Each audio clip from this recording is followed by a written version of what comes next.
और अब खबरें विस्तार से। सबसे पहले बात बिलासपुर की करेंगे। महामाया देवी मंदिर ट्रस्ट में फर्जीवाड़ा हुआ है। 27,19,626 के फर्जीवाड़े की बात सामने आई है। रतनपुर के खाते से पैसे निकाले गए हैं और भोपाल में 6 अलग अलग जगहों पर चेक के जरिए राशि की निकासी की गई है, जबकि मूल चेक जो है वो अभी भी ट्रस्ट के पास मौजूद है। रतनपुर पुलिस ने केस दर्ज कर लिया है, पड़ताल शुरू कर दी गई है।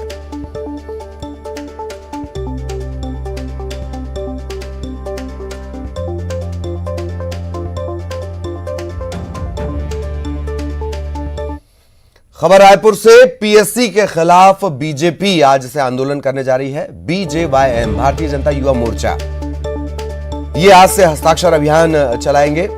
सुबह 9:30 बजे रायपुर में इस अभियान की शुरुआत होगी। आज भारतीय जनता युवा मोर्चा का यह हस्ताक्षर अभियान है। 10 सूत्रीय मांगों को लेकर ये आंदोलन होगा।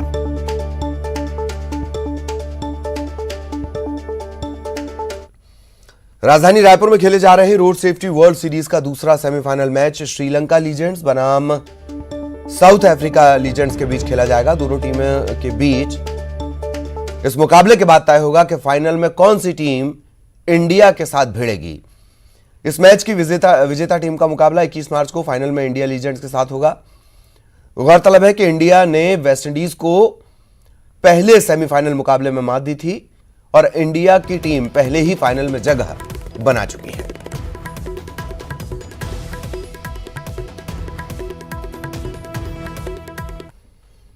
छत्तीसगढ़ में कोरोना की एक और लहर ने दस्तक दे दी है। साल 2021 में पहली बार कोरोना संक्रमितों का आंकड़ा 1000 के पार पहुंच गया।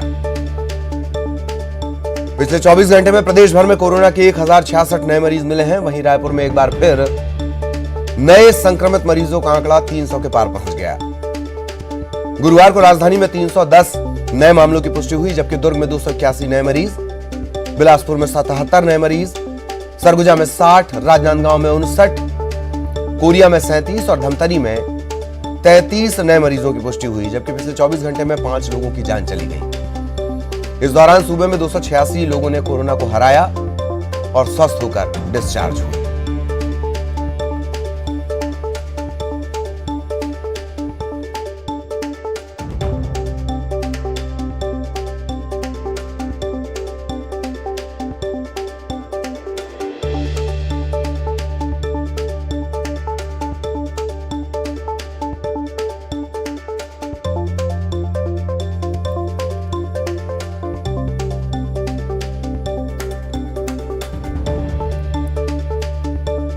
तो लगातार बढ़ते आंकड़े और 2021 की बात कर ली जाए, पहली बार आंकड़ा 1000 के पार।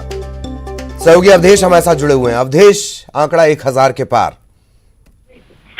अब बिल्कुल देखिए, जिस तरह से लगातार मार्च के महीने में संक्रमण का दर बढ़ता जा रहा है, ये बताने के लिए काफी है कि तमाम जतन जो किए गए वो नाकाफी ही साबित रहे हैं। और जिस तेजी से आंकड़े बढ़ रहे हैं, इस पे लगाम कब लगेगी, इस सवाल का जवाब फिलहाल किसी के पास नहीं है। 2021 में पहली बार 1000 से पार हुआ है आंकड़ा। रायपुर में एक हफ्ते के भीतर दूसरी बार 300 के पार हुआ आंकड़ा। और ये आंकड़े तब जब पहला साल कल पूरा हुआ था छत्तीसगढ़ में कोरोना संक्रमण को। 18 मार्च 2020 को ही पहले महिला मरीज मिली थी। एक साल बाद अगर 1000 का आंकड़ा पार होता है तो बताने के लिए काफी है कि जो लापरवाहियां वैक्सीनेशन आने के बाद से बढ़ती गई, चाहे वो किसी भी स्तर पे हो, जनप्रतिनिधि के स्तर पे हो, जिम्मेदारों के स्तर पे हो या फिर आम जन के स्तर पे हो, वो तमाम लापरवाहियां अब भारी पड़ने लगी है। अब लोगों को ऐसा लगने लगा है ललित कि क्या वो एक साल बाद फिर से उसी स्थान पे पहुंच गए हैं जहां से कोरोना की शुरुआत हुई थी। ये भयावह स्थिति बनी हुई है। वाकई स्थितियां वही ढाक के 3 पात। कल अवधेश की रिपोर्ट ने भी यही बताया कि इस एक साल में तमाम प्रयोग किए गए पर नतीजा सिफर रहा। बहुत बहुत शुक्रिया अवधेश इस तमाम जानकारी के लिए।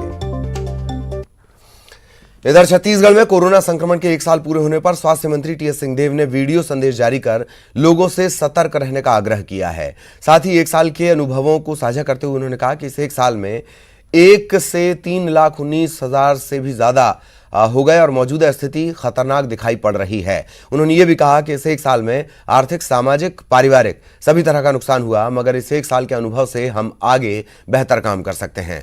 आपको याद दिला दें, 18 मार्च 2020 को राजधानी रायपुर के चौबे कॉलोनी इलाके में पहली महिला मरीज यानी कोरोना का पहला मरीज मिला था।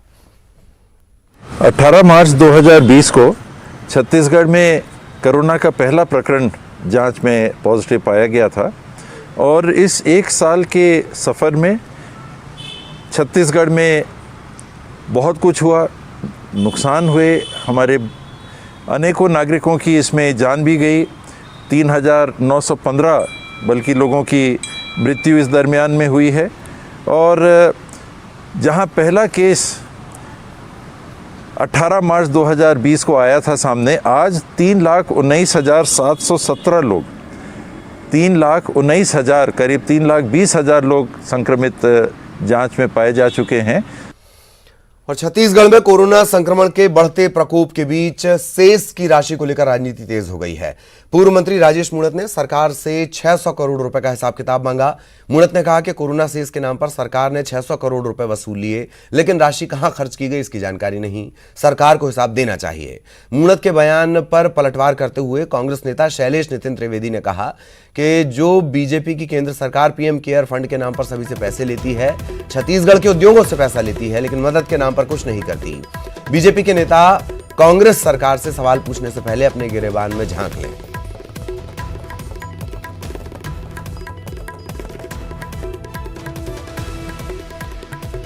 और छत्तीसगढ़ में कोरोना के बढ़ते मामलों ने शासन प्रशासन की चिंता बढ़ा दी है, लेकिन लोग हैं कि न तो सोशल डिस्टेंसिंग का पालन कर रहे हैं, न मास्क पहनकर निकल रहे हैं। ऐसे लापरवाह लोगों के खिलाफ लगातार कार्रवाई की जा रही है। निगम की टीम ने एक महीने के भीतर 15,000 लोगों के खिलाफ कार्रवाई की। 10 लाख से ज्यादा की राशि जुर्माने के तौर पर वसूली गई। राजधानी में कहीं कहीं कार्रवाई के दौरान लापरवाह लोगों ने निगम की टीम के साथ बहस भी की। मैं भी सरकारी कर्मचारी हूँ, सुनिए ना, मैं भी सरकारी कर्मचारी हूँ, दिखाओ, मैं भी सरकारी कर्मचारी हूँ। आपको बात करनी है, निगम पे जाइए, वहाँ पे जाके बात कीजिए। मैं तो आपको ये दे रही हूँ। इधर छत्तीसगढ़ के कई हिस्सों में कोरोना का संक्रमण एक बार फिर तेजी से पैर पसार रहा है। सरकार ने कड़ाई करने के निर्देश जारी किए हैं। मास्क नहीं पहनने वालों के खिलाफ कार्रवाई करने को कहा गया है। दूसरी तरफ कोरोना की वैक्सीन का आंकड़ा लक्ष्य की रेखा को नहीं छू पा रहा। जगदलपुर में ऐसा ही मामला सामने आया। वैक्सीन लगाने का तीसरा चरण चल रहा है, लेकिन अब तक केवल 19,000 लोगों ने ही टीका लगवाया है, जबकि लक्ष्य 1 लाख का रखा गया है। कम हम लोग 19,000 लोगों को लगा चुके हैं वैक्सीन। हाँ। पहले, दूसरे और तीसरे चरण। हाँ, 19,000 तक का लग चुका। और अभी ऐसे कितने बचे होंगे जिनको अभी लगाया जाना बाकी है? वैसे जो पॉपुलेशन का जो 10% है उसको अपन 60+ एज ग्रुप कोमॉर्बिडिटी का मानते हैं। उस हिसाब से हमारा जो बस्तर जिला का जो टारगेट है, लक्ष्य है, वो 1 लाख के आसपास। और यहां रुकेंगे एक ब्रेक के लिए।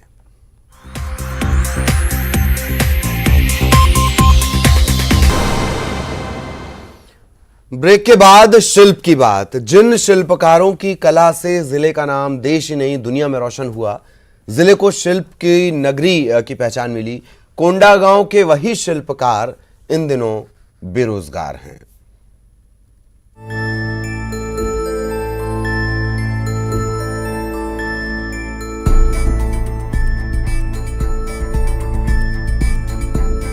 आदिवासी बहुल कोंडागांव के छोटे छोटे घरों में तैयार होने वाली बेलमेटल और टेराकोटा की ये मूर्तियां और कलाकृतियां जब बड़े बड़े मॉल और शहरों की दुकानों में सजती हैं, तो इसकी मुंह मांगी कीमत मिलती है। लेकिन जिनके हाथों में इसे तराशने का हुनर है, उनकी जिंदगी नहीं बदलती।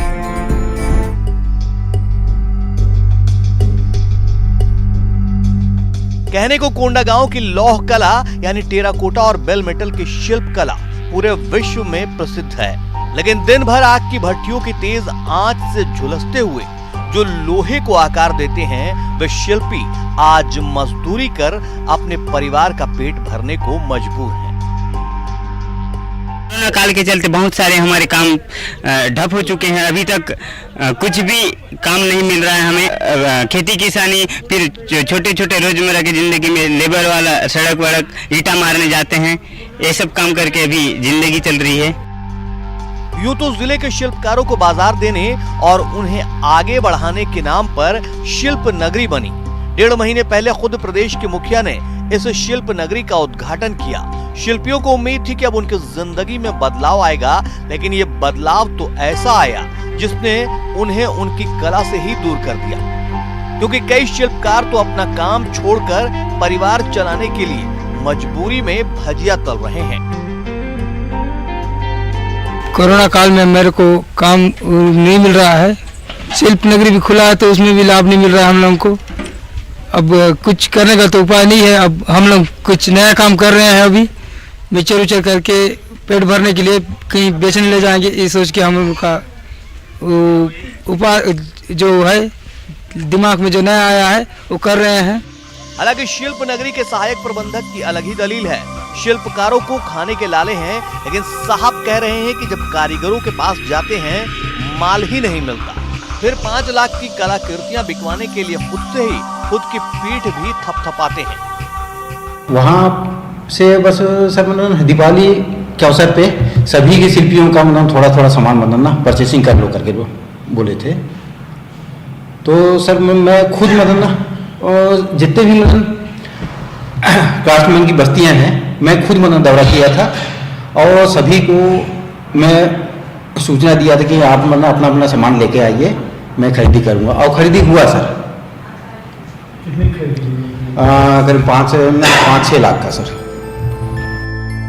हाथों के हुनरमंदों को अगर रोटी की मजबूरी होगी तो फिर सोचिए कैसे इनसे मजदूरी होगी, और फिर कैसे अपनी कलाओं के नाम पर हम विदेशों में अपनी पहचान का परचम लहराएंगे। जरूरत है ऐसे हुनरमंदों को काम और काम का उचित दाम और इनाम देने की। विवेक श्रीवास्तव, न्यूज़ 18, कोंडागांव।